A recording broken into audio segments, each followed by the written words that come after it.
आइए क्लास अब शुरू करते हैं इस टॉपिक का CV3 stereochemical aspects of SN2 reaction.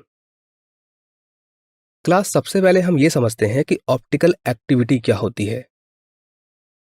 तो अगर हमें ऑप्टिकल एक्टिविटी को समझना है तो हम शुरुआत करते हैं ऑर्डिनरी लाइट से। तो जैसा कि आप देख सकते हैं इस डायग्राम में हमने दिखाने की कोशिश की है कि जो ऑर्डिनरी लाइट होती है वहां पर लाइट के जो वाइब्रेशंस होते हैं वो सभी डायरेक्शंस में होते हैं, जिनको हमने यहाँ पर एरो से शो किया है। लेकिन जब हम इस लाइट को किसी निकोल प्रिज्म से पास करते हैं तब इस लाइट के नेचर में कुछ चेंजेस आते हैं और ये लाइट बदल जाती है plane polarised light. Class plane polarised light ऐसी लाइट होती है जिसमें लाइट के वाइब्रेशंस केवल एक ही प्लेन में होते हैं, जैसा कि यहाँ पर दिखाया गया है। लाइट का जो प्रोपागेशन है वो केवल एक ही प्लेन में है। अब क्लास अगर हम इस प्लेन पोलराइज्ड लाइट को किसी कंपाउंड के सॉल्यूशन से पास करते हैं तो यहाँ पर दो कंडीशंस हो सकती हैं। या तो प्लेन पोलराइज्ड लाइट हमने जैसे पास की थी हमको वैसे ही मिल जाए, यानी कि उसी प्लेन में उसके वाइब्रेशंस हों, या फिर प्लेन पोलराइज्ड लाइट रोटेट हो जाए। और क्लास रोटेशन के भी दो तरीके हो सकते हैं, या तो क्लॉकवाइज या फिर एंटी क्लॉकवाइज। और क्लास अगर plane polarised light clockwise direction में रोटेट होती है तब हमारा कंपाउंड डेक्स्ट्रो रोटेटरी होता है और इस प्रकार के कंपाउंड को सिंपली उसके नाम के आगे स्मॉल d या प्लस लगाकर शो करते हैं।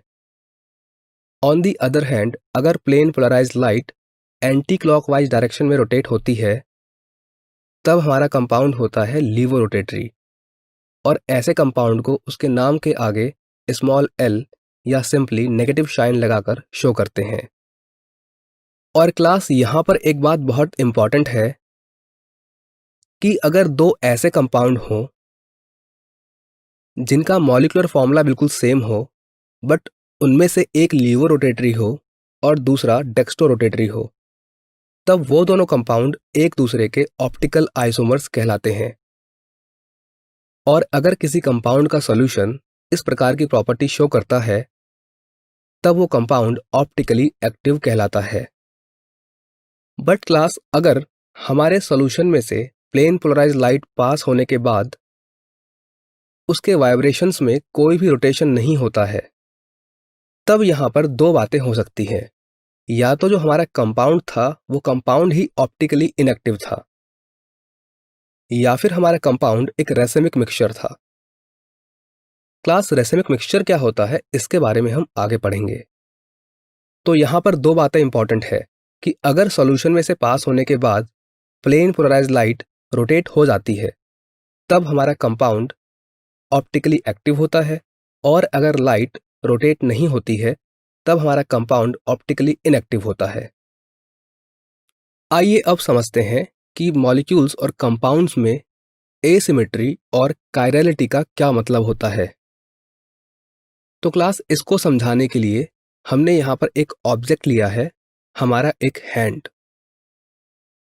और अगर इसी हैंड को हम किसी मिरर में देखें तो हमें इसका मिरर इमेज मिलता है जो हूबहू हमारे दूसरे हैंड की तरह होता है। इसका मतलब क्लास कि जो हमारे दोनों हाथ होते हैं ये एक दूसरे के मिरर इमेजेस होते हैं। चलिए अब एक और ऑब्जेक्ट लेते हैं। अगर हम ये कॉनिकल फ्लास्क लें और इसको भी हम मिरर में देखें तो हमें इसका भी मिरर इमेज मिल जाता है। तो क्लास यहाँ पर हमने अपने एक हैंड और एक कॉनिकल फ्लास्क का मिरर इमेज प्राप्त किया। चलिए अब देखते हैं कि इन दोनों मिरर इमेजेस में डिफरेंस क्या है और इससे हम एसिमेट्री और कायरलिटी को कैसे एक्सप्लेन कर सकते हैं। चलिए पहले बात करते हैं हैंड की। तो क्लास अगर हम रियल हैंड को लें और उसको उसके मिरर इमेज के ऊपर रखने की कोशिश करें तो हम देखेंगे कि जो हैंड है वो अपनी मिरर इमेज के साथ नॉन सुपर इम्पोजिबल है। और क्लास इसी को हम बोलते हैं एसिमेट्री, यानी कि जब कोई ऑब्जेक्ट अपनी मिरर इमेज के साथ सुपर इम्पोज नहीं होता है तो उसको हम बोलेंगे एसिमेट्रिक। अगर इसी को हम केमिकल कंपाउंड्स पर लागू कर दें तो कोई भी ऐसा केमिकल कंपाउंड जिसका स्ट्रक्चर अपने मिरर इमेज के साथ नॉन सुपर इम्पोजिबल होता है, उसको हम बोलेंगे asymmetric compound. On the other hand, अगर हम कॉनिकल फ्लास्क की बात करें और कॉनिकल फ्लास्क को उसके मिरर इमेज के ऊपर रख दें, तो हम देखेंगे कि ये पूर्ण रूप से सुपर इम्पोजिबल है, और इसी को हम बोलते हैं सिमिट्री। इसका मतलब ये है कि अगर किसी केमिकल कंपाउंड का स्ट्रक्चर अपने मिरर इमेज के साथ सुपर इम्पोजिबल होता है, तो वो chemical compound symmetric chemical compound कहलाता है। तो क्लास, आई होप अब ये बात क्लियर है कि आप किस प्रकार से कहेंगे कि कोई केमिकल कंपाउंड एसिमेट्रिक है या वो सिमेट्रिक है। चलिए अब बात करते हैं कायरलिटी की। तो क्लास, यहाँ पे हमारे पास एक मॉलिक्यूल है जिसमें कार्बन के साथ 4 डिफरेंट ग्रुप्स या एटम्स जुड़े हुए हैं, ए, ई, डी और बी। और आप देख सकते हैं कि कार्बन के साथ ये जो ग्रुप जुड़े हुए हैं ये सभी डिफरेंट हैं। तो ऐसा कार्बन जिसके चारों तरफ 4 डिफरेंट ग्रुप्स या एटम्स जुड़े होते हैं, उस कार्बन को हम बोलते हैं कायरल कार्बन। अगर हम इस कायरल कार्बन का मिरर इमेज देखते हैं तो वो कुछ इस प्रकार से दिखाई देगा। अब अगर हम इस कंपाउंड को उसके मिरर इमेज के साथ सुपर इम्पोज करने की कोशिश करें, तो हम देख सकते हैं कि ये नॉन सुपर इम्पोजिबल है। तो क्लास, यहां से हम एक बात और समझ सकते हैं कि जनरली जो कायरल कार्बन वाले कंपाउंड होते हैं या ऐसे कंपाउंड्स जिनमें कायरल कार्बन उपस्थित होता है, वो अपने मिरर इमेज के साथ नॉन सुपर इम्पोजिबल होते हैं। और क्लास, ऐसे कंपाउंड्स ऑप्टिकली एक्टिव होते हैं।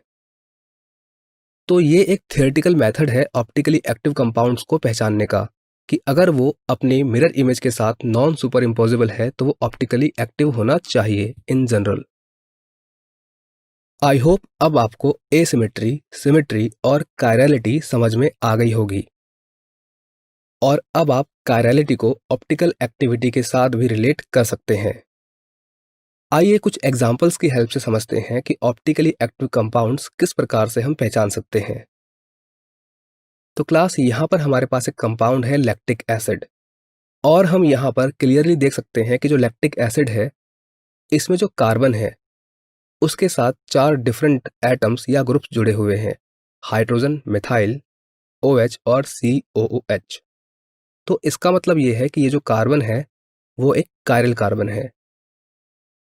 और इसी प्रकार से हमारे पास एक और कंपाउंड है टार्टरिक एसिड। अगर हम इसमें पूछें कि कितने कायरल कार्बन होंगे, तो आपको सिर्फ ये देखना है कि ऐसे कितने कार्बन हैं जो डिफरेंट ग्रुप्स या एटम्स के साथ जुड़े हुए हैं।